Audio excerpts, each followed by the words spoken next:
Hi guys, and welcome back to my channel. In today's video I'm sharing with you all my version for a gluten-free aloo pie, and I have to say, after testing this recipe out, this was the best version I came up with, and I really impressed myself because I loved the crispy exterior. So to make this recipe, it's going to be so simple. We're going to start in a saucepan with some oil. Use any oil you would like, and once the oil is hot, we're going to add in our aromatics, our onions, our chopped pimento, and some garlic. And we're going to add a little bit of salt and allow this to saute until it's tender and fragrant. So I would say about a minute to 2. And make sure your heat is on a medium for this. Once it reaches that consistency, go ahead and set it aside and allow it to cool down. So here I have my potato that I already boiled ahead of time. I'm going in with some geera or some roasted cumin powder. And in goes the aromatics that we sauteed. All I did to the potato was boil it in some salted water and mashed it until it was smooth. Now go ahead and give this a mix. Once it's mixed in, then you'll go ahead and taste and adjust your salt according to your preference. Now once that's properly mixed in, go ahead and set it aside. Let's make the dough. So for this dough, I'm using this grain-free paleo baking flour from King Arthur and the gluten-free all-purpose flour from King Arthur. I'm adding in 1 cup of that paleo flour and 1.5 cups of the all-purpose flour. In goes some yeast and some salt. And all we have to do is give this a mix. Mix all of those ingredients in properly and add water to bring it together.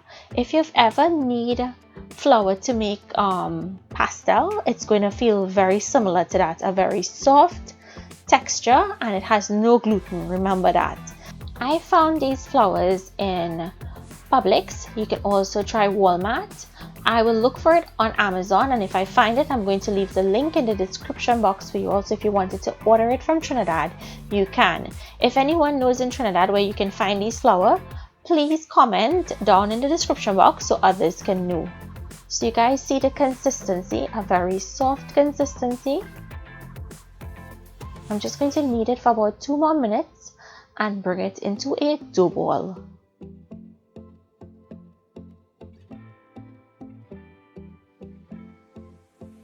Once it starts to come into a dough ball, we're going to drizzle a little bit of oil on the top. Any type of oil you have would work fine, and just allow it to rest for about 10 minutes.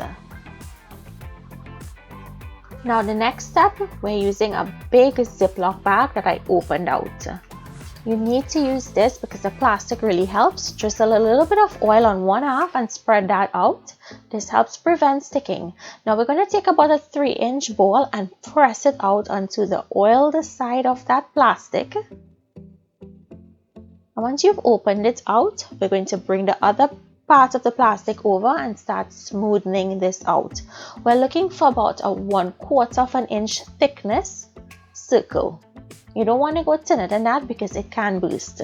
Add in your potato filling and then bring it over to cover and press down on the edges. Once you press down on the edges really well, they're going to stick. I'm going to take a cover that has a nice edge, and we're going to use that to cut this to have a nice clean line. You can use a bowl or whatever you have that would fit this. Remove the top plastic, remove the excess dough. You can use that excess dough to make some others, so place it with the rest of the dough you have on the side. And this is our first aloo pie, and I'm just going to place this on a wire rack, and I'm going to repeat the steps until I've made out all of my pies. Now once you've made out your pies, you're going to spritz them with some cooking spray. Spritz it really well because we're going to air fry these. You can also fry these normal if you like, and they're going to air fry for 35 minutes at 400 degrees Fahrenheit. Once they're finished, they should have a nice golden crisp exterior.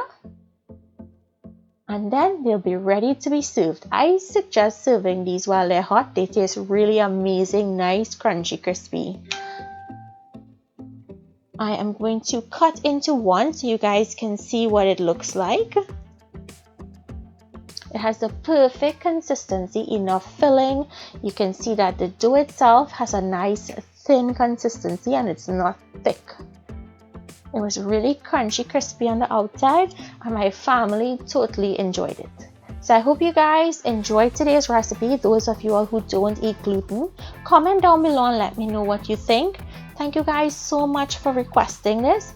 Please continue to stay safe, and I will see you in my next video. Bye everyone.